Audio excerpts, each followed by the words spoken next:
Good morning. Please be seated.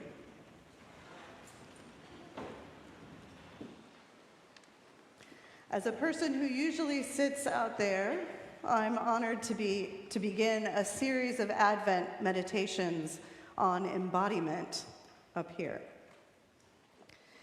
When Nathan asked me to speak about embodiment, I thought of one person, Lizzo.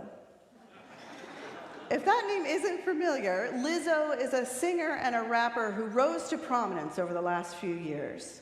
Her music is joyful and eclectic in style. Think Prince and Lauryn Hill and Janet Jackson. Her lyrics and rapping are often funny and self-aware, as well as fiercely proud of her large body and dark skin. A few weeks ago, I got to see Lizzo in concert. I was a tad too optimistic about Moda Center parking, so I didn't arrive until after Lizzo had taken the stage, which meant that I came into the arena to a huge crowd in the lit-up dark. Lizzo's image projected 4 stories high, the stage full of bass and whirling bodies. As I peered at the crowd in the dark, all on their feet and singing along, I saw people of all kinds of genders. There were couples, groups of friends, even families.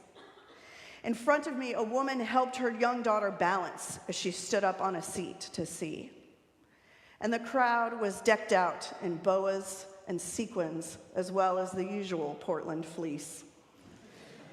It felt overwhelming to be in a room of that many joyous people singing together. I also couldn't quite believe I was really safe there, especially after the last years of pandemic life. At one point in the concert, Lizzo lounged at the end of the catwalk on a velvet chaise, ready to begin an R&B number, and told us to take out our phones.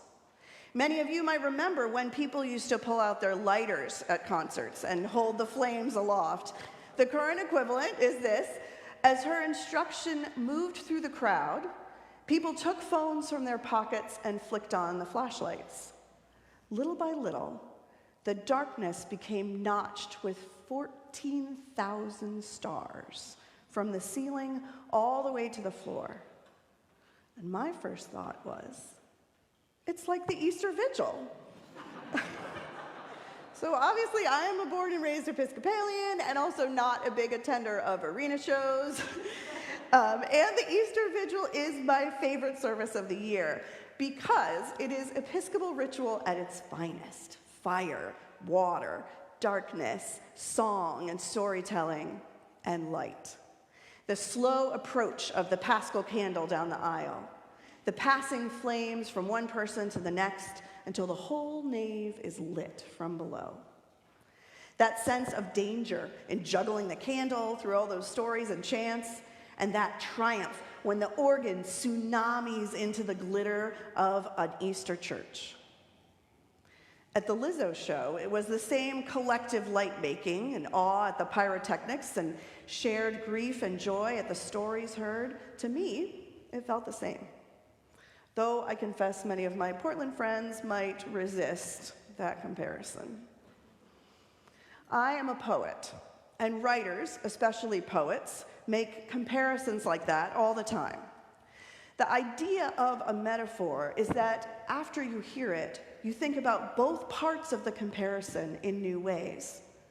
So making art requires noticing the bits of disparate things that seem somehow strangely connected. A writer must observe, pay attention, focus. When I was pregnant, I felt that kind of focus and awareness very deeply, and I wrote a lot. It feels cliche to say so, but it's true. I felt more connected to the divine power of creation than I ever had. Despite the fact that my body was doing all kinds of things I hadn't expected, I wrote poems. I prayed. I felt the glow of the divine. But that unity with the divine and mystical, when my child was born, it all disappeared. I was still closely aware of the world, but in fear. Everything was a source of possible danger. The plastic of her bottles and cups, the angle of her car seat, the vegetables that contained heavy metals, the person who might breathe RSV into her tiny body. My already active hypervigilance went into overdrive, and I lived full-time in flight or fight mode. I had what are clinically called intrusive thoughts, terrifying flashes of specific ways in which the baby might get hurt or killed, some of which I would be responsible for.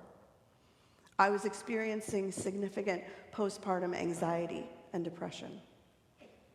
And why wouldn't I? Having spent my life as a woman, I knew that within minutes of turning on the TV, I'd see a feminine person being verbally or physically menaced.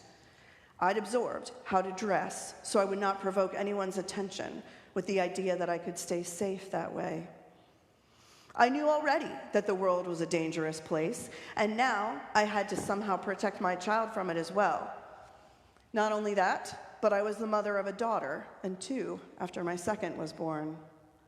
Even now, I worry about ending up in a room with someone holding a gun, or the Cascadia subduction zone finally making its move.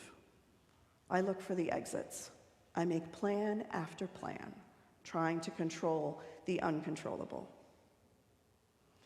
This is the kind of fear that it seems the scriptures invoke today.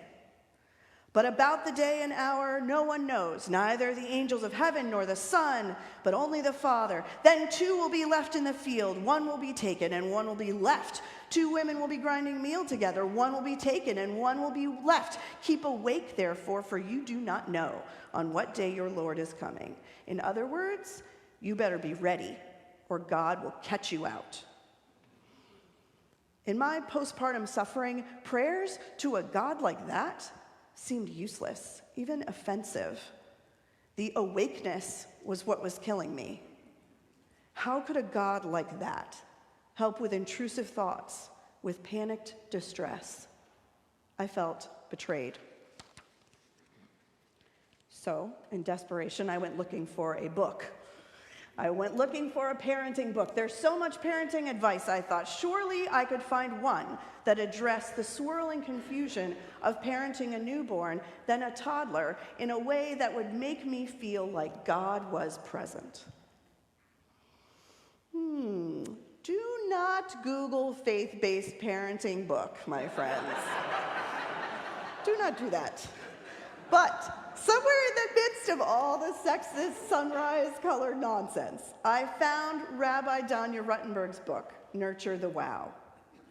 Rabbi Ruttenberg writes, let's face it, for thousands of years, books on Jewish law and lore were written by men, mostly talking to other men.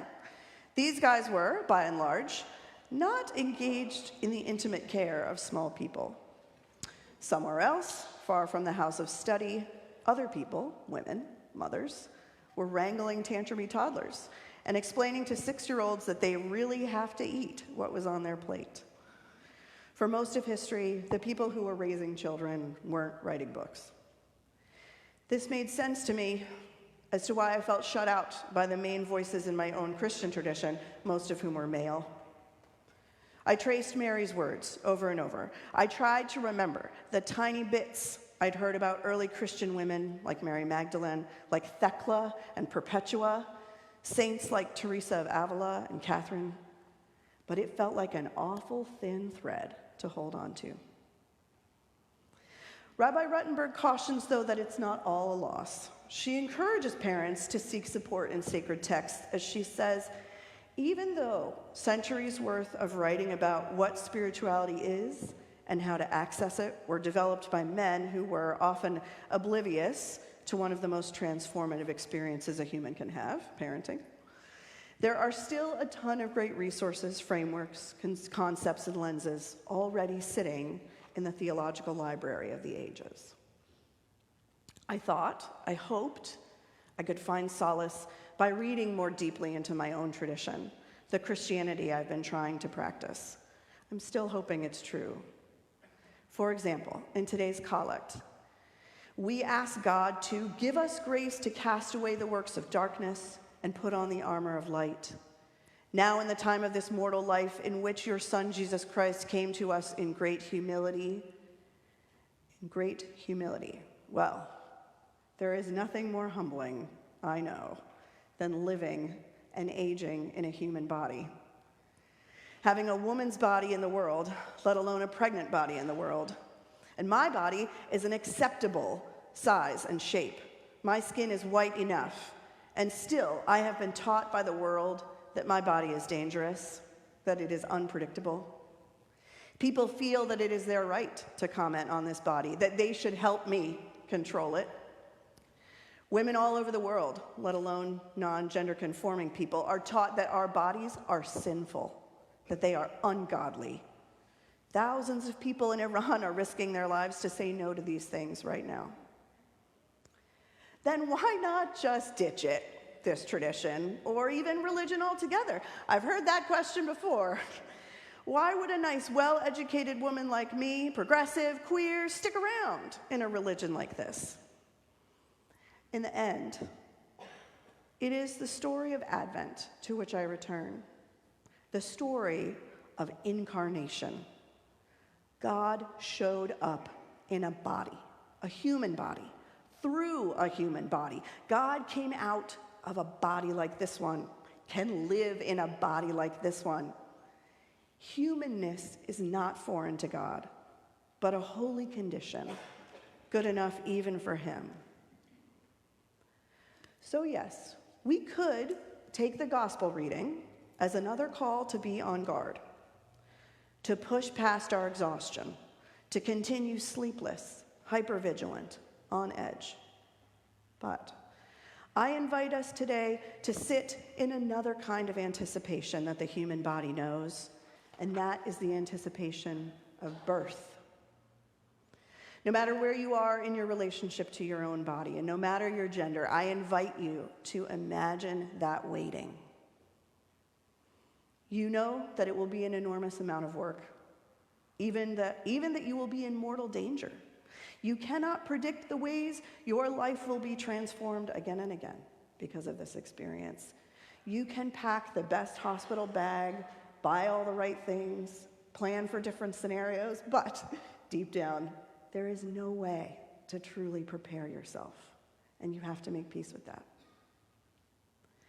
In the birth class I took with my husband, the teacher said to birthing people, "It will not happen the way you plan." And she also said, "This is the biggest letting go that you will ever do." And I was like, "No, thank you. I like to be in control." But in this case, letting go was about allowing a larger force to take hold. What is faith but a singular lack of control? And especially this faith that we practice, accepting a God who is born as a helpless baby and dies on a cross, and then, if we dare to believe it, defeats death. We come here together at the start of this pregnant season. We do not know how things will go, and we cannot control them. We know that the world is deeply broken, just as it was in Jesus' time. And yet, we dream. We dream into the future for one who is coming. We imagine making for them a place, a good place, a place where we melt all the guns into plowshares and all the bombs into pruning hooks. Advent is a season of prophecy, so I will leave you with a vision. A cave-like room, a crush of people gathered. A star rising up from a trapdoor in the stage, her thick and beautiful and brown and fully human body covered in sequins and rhinestones, so that the light shining out is projected in every corner of that room, an armor of light that illuminates every color, age, gender, family structure, wrapped in boas and sequins, dancing and singing, holding each other close.